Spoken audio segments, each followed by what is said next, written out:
Ginago po ako ng taong yon. Ginamit po ako ni Christian Mergray.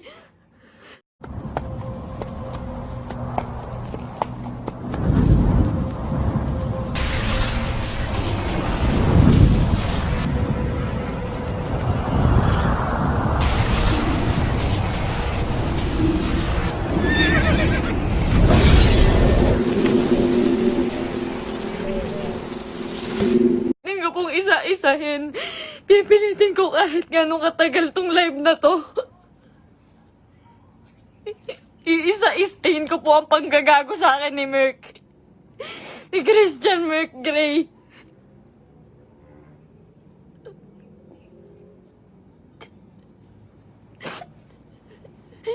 Ginago po ako ng taong yon. Ginamit po ako ni Christian Mergray. Lahat po ng nangyayari sa lahat ng video namin, mula umpisa hanggang ngayon, scripted. Lahat po yun sinunod ko dahil mahal ko siya. Dahil gusto ko ibigay yung buhay na gusto niya. Kung magtataka po kayo kung bakit maraming nawawala sa amin sa Team Merpay dahil sa kanya. Dahil po sa ugali ni Merk.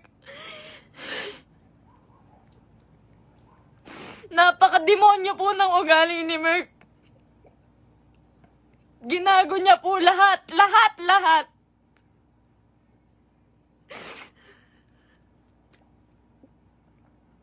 Ito po. Ito na, umpisa ko na po. Alam niyo po, nag-umpisa kami sa... Nung galing po siya sa Brusco. Galing po si Merk sa Brusco. Hindi po ako yung dahilan ba't siya nawala doon. Ayaw niya pong mabawasan yung perang kikitain niya dahil po alam niyang malaki. Siya po ang pinakamalaking may kita sa Brusco. Siya po ang may pinakamalaking kita. Yung ibabawas na 5% doon, sa pera ni Merk siguro mababawas doon 16,000.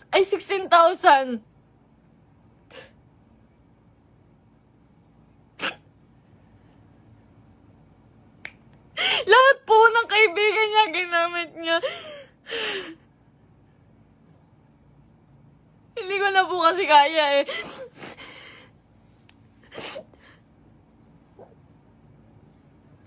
Sobra po yung ginawa ni Merk.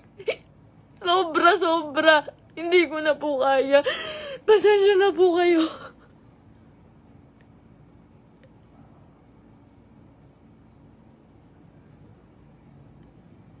Napakawalang hiyang tao niya ni Merk. Lahat po ginago niya, pamilya ko. Lahat po ng tao sa paligid niya, ginamit niya po. Scripted po lahat ng nangyayari. Sinusunod ko po siya. Kung makikita niyo po, lahat po ng video namin, puro bastos dahil po yun sa kanya. Ayoko po nun, walang may gusto nun. Kayo na pong bahala kung maniniwala kayo ngayon. Wala pong may gusto nun. Lahat po binigay ko sa taong yun.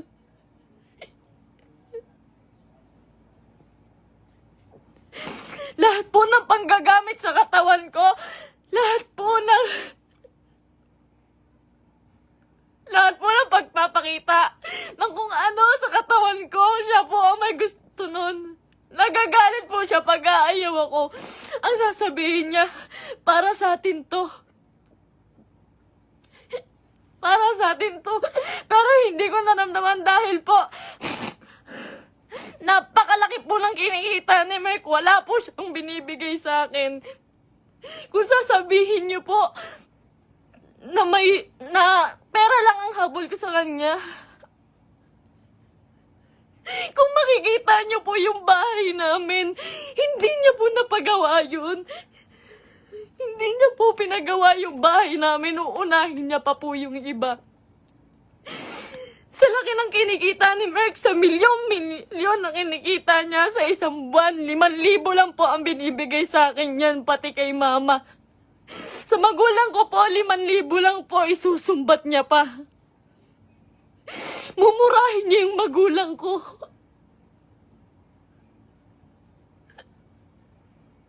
Sasabihin niya, manang-mana ka sa magulang mo. Ang bobobo niyo. Lahat kayo plastic. Ginaganon niya po yung magulang ko. Hindi ko na po kaya. Ngayon po, nawawala po si Merk ngayon. Nawawala po si Merk ngayon. Lahat po ng nangyari scripted po. Scripted. Tinatago po ako ni Merk. Tinatago niya po ako. Tinatago niya po ako. Hindi niya po ako pinapalabas. Ayoko na po. Ayoko na talaga. Ayoko na po talaga. Ayoko na po. Ang ginagawa niya lang po. Nandito po ako ngayon kasi nawawala po si Merk. 6 na araw na po siyang nawawala. Kasama niya po yung babae niya. Yun dun po sa... Si Pam doon sa video na bago makaganda.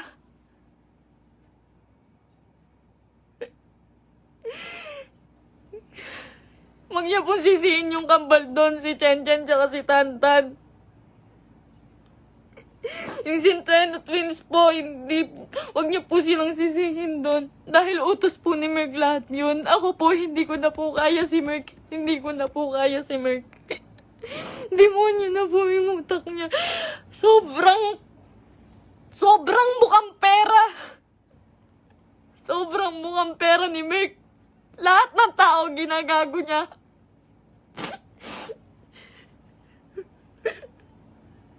Sinisira niya po yung nanay ko po.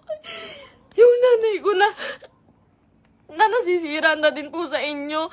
Yung sasabihan po yung nanay ko na mamatay ka na, siya po may utos nun. Siya po may utos nun.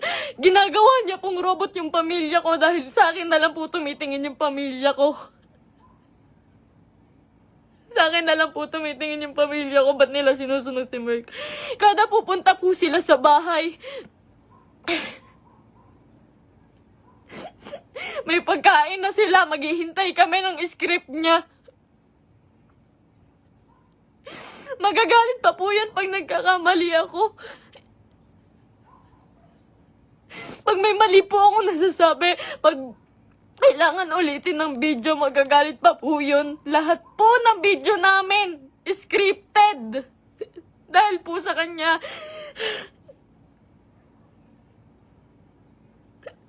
Sobrang abusado. May babae po si Merk ngayon. Yung babae niya, yung Pam po. Grabe, Merk. Pinatulan niya pang, may anak na po yun. May anak na. Sabi niya. Sabi ko nun, Mahal, ano? Baka naman papatulan mo yan. Baka naman totoohanin mo. Ang sabi niya nun, hindi. Kamukha yan ng ex ko. Hindi ako papatol dyan. Ginagago niya yung babae sa akin. Sinisira niya. Sabi niya, tanginang mukha yan. Papatulan ko ba yan? May anak na. Ginaganon niya yung babae. Ngayon, nandun siya. Nang sa Quezon po si Merk. May katibayan po ko. Lahat po. Lahat. Kahit sa chat, kahit yung babae. Nahuli ko po kasi dahil po dun sa post ng babae. Nag-post po yung babae. Nakasama po yung sasakyan namin. Tapos yung cellphone ko po, nagla-login po yun sa Quezon.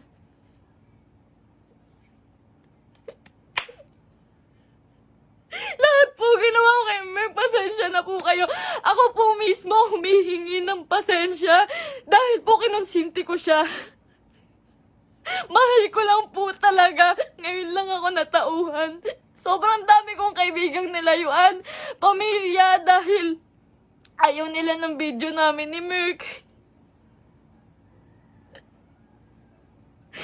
Sobrang dami ko pong nilayuan. Wala po akong kaibigan ngayon. Wala po akong kahit sino ngayon. Dahil kay Merk, dahil iniingatan ko po siya.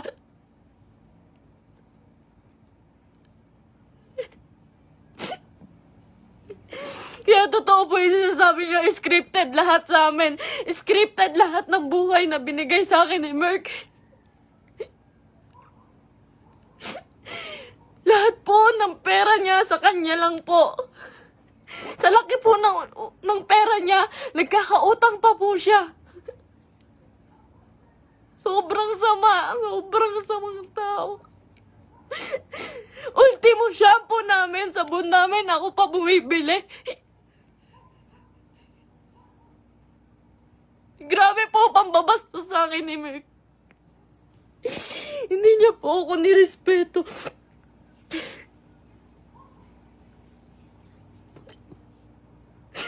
Nawalan po ako ng kaibigan dahil sa kanya. Huwag niyo po sisihin lahat po ng taong nakapaligid kay Merk. Dahil po lahat yun inuutusan niya.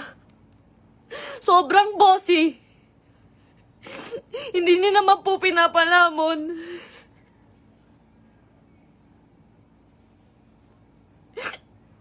Hindi ko po in-expect na darating po talaga to. So,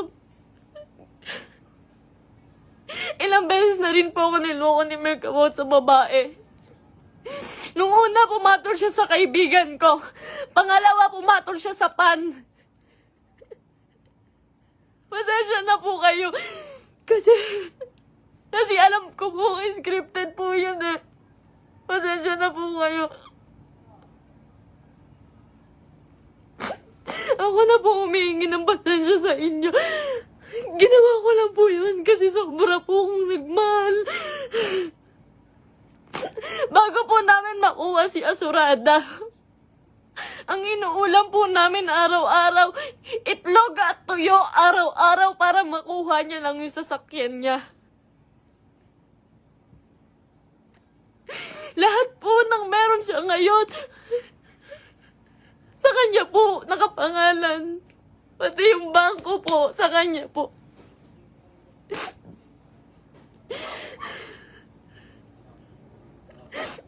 Paghihingi po ako sa kanya, hindi po yun magbibigay. Ultimo sarili kong damit, ako pa bumibili. Sa isang buwan po, 5,000 lang ang binibigay niya sa pamilya ko. Tapos susumbatan niya pa. Lahat daw binigay niya sa akin. Yung singseng, sabi niya, 170K daw po yun. Malaman-laman ko, 30,000. Yung tatay ko, binastos niya. Binastos niya yung tatay ko. Hindi po siya nagpaalam sa tatay ko na magpo-propose siya. Nung time na yun po, hindi po maganda yung nangyari. Yung proposal po.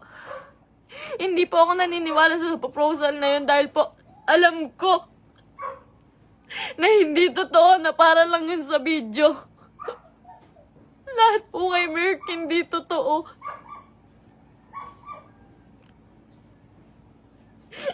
Yung buhay niya, yung pagkatao niya, yung buhay na binigay niya sa akin, hindi po yun totoo.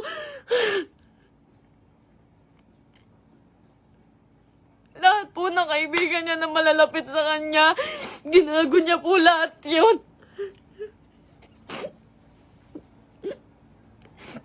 May nakakita po sa kanila dito sa Naik. Flex niya pa po pala yung babae kahit kanino. Pinakilala niya pa kung kani-kanino dito sa Naik. Sa mga taong malapit sa akin. Hindi niya alam.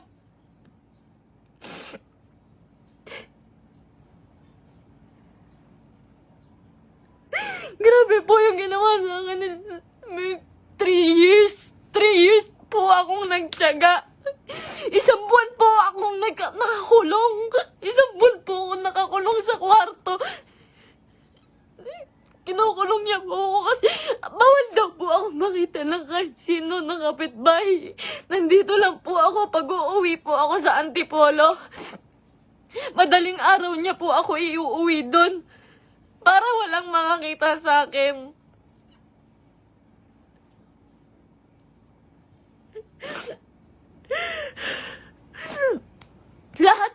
Lahat po ngayon suko na kay Merk. Nung isang araw po nasa ospital ako kasi nagtake po ako ng anxiety. Sobrang depressed na po. Sobrang depressed na po. Hindi niya alam yun. Hindi niya alam na naghahanap ako sa kanya. Kahit saan naghahanap po ako. Naghahanap ko siya eh. Kasi mahal ko po siya eh.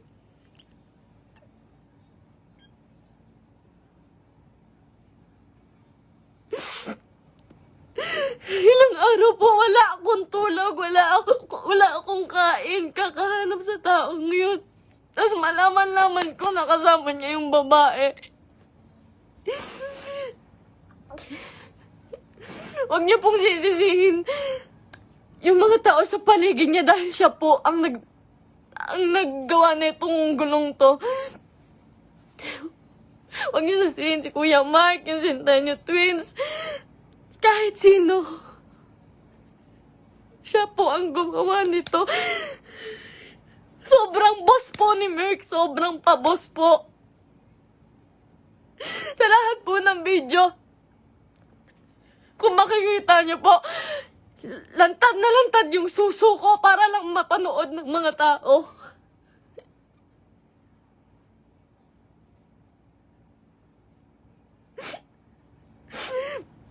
Para lang panoorin niyo, para lang magkapera siya. Lahat po ng taong nawala po sa amin, hindi ko po masisisi.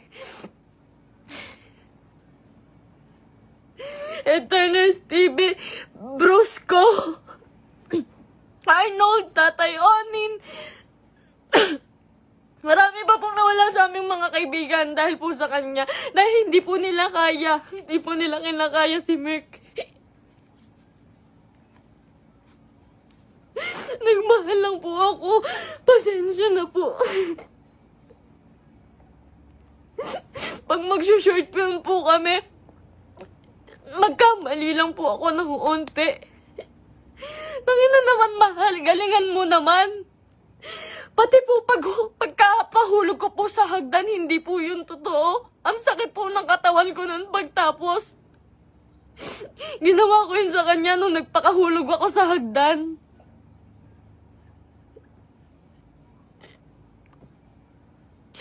May mga pasa po ko lagi pag may nangyayaring hindi magandang prank. Lagi po ako nagkakasugat, nagkakapasa dahil po sa ginagawa namin. Hindi po ako nanghingi ng kahit piso kay Merk. Hindi po ako nanghingi ng kahit piso kay Merk. Hindi po.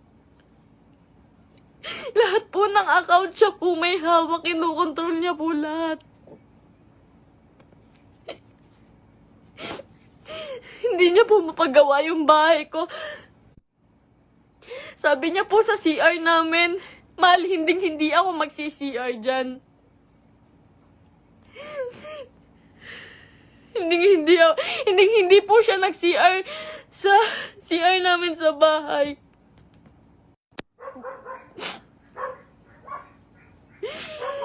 Pero hindi niya po yun mapagawa. Tinitiis niya po yun. Kayo na pong bahala kahit hindi na po kayo maniwala. Hindi ko po kayong masisisi. Kasi lahat ng ginawa ni Merk, hindi totoo yun. Wala nang totoo kay Merk. Mahal na mahal ko yun. Ang dami kong ginawa para sa kanya. Alam po yan ang mga totoong kaibigan namin. Alam po nila kung gaano ako nagsasakripisyo araw-araw. Napakarami niya pong pera, pero ang dami niya rin pong utang. Hindi ko na po alam kung saan niya pinupunta yung mga pera. Kung makikita niyo naman po kasi sa mga video namin, wala po talaga akong hawak na may mga pangalan na damit, may pangalan na sapatos. Lahat po yun ako lang po. Uutang pa po ako sa ibang tao, magkapera lang. Lagi po akong umuutang sa ibang tao, magkapera lang.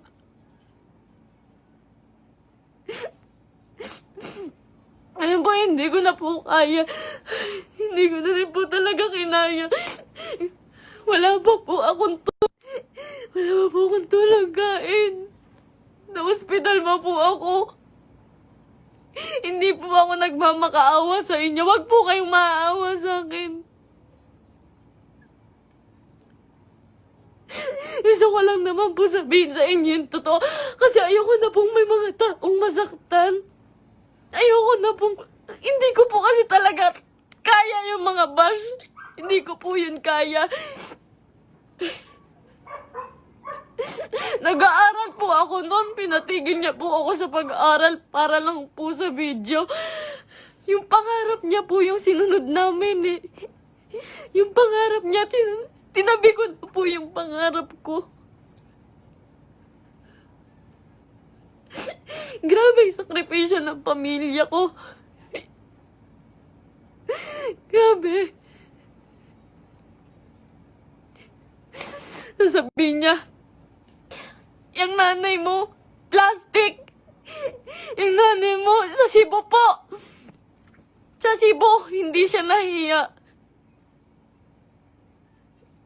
Hindi po siya nagbigay ng kahit ano, na kahit piso lang doon sa tiniran namin.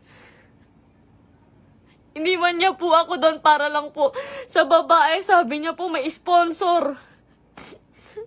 Iniwan niya po ako sa Cebu. Magkasama po kami doon isang araw po. Ang usapan po, 1 linggo po kami doon. Kasi po pupunta na po kaming Canada. Mas malaki po kasi yung kita sa Canada. Kaya po kami pupunta ng Canada, pero hindi ko na po kaya.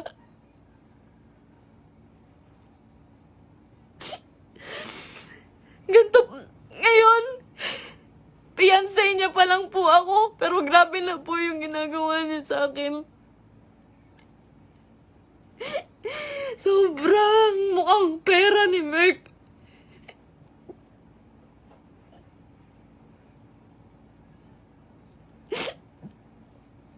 Magalit na po kayo sa akin, pero ginawa ko lang po yun kasi mahal ko po yung tao. Pasensya na po. Pasensya na po.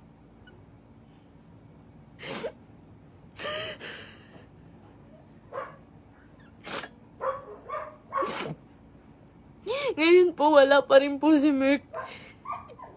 6 na araw na po siyang nawawala. Pinabayaan niya po ako mag-isa nang walang pera. Wala po akong hawak na pera. Pinabayaan niya po ako. Iniwan niya po ako. Ang dami ko na pong utang ngayon kasi po wala akong hawak na pera. Tapos hahanapin ko siya.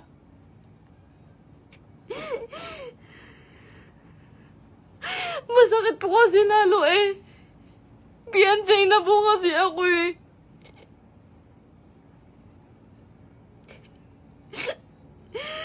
Sobrang pasensya na po sa inyong lahat. Sobrang pasensya na po. Mahal ko lang po yung tao.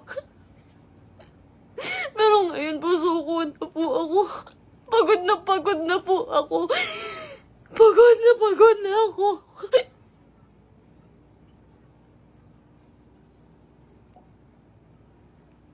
Pasensya na po.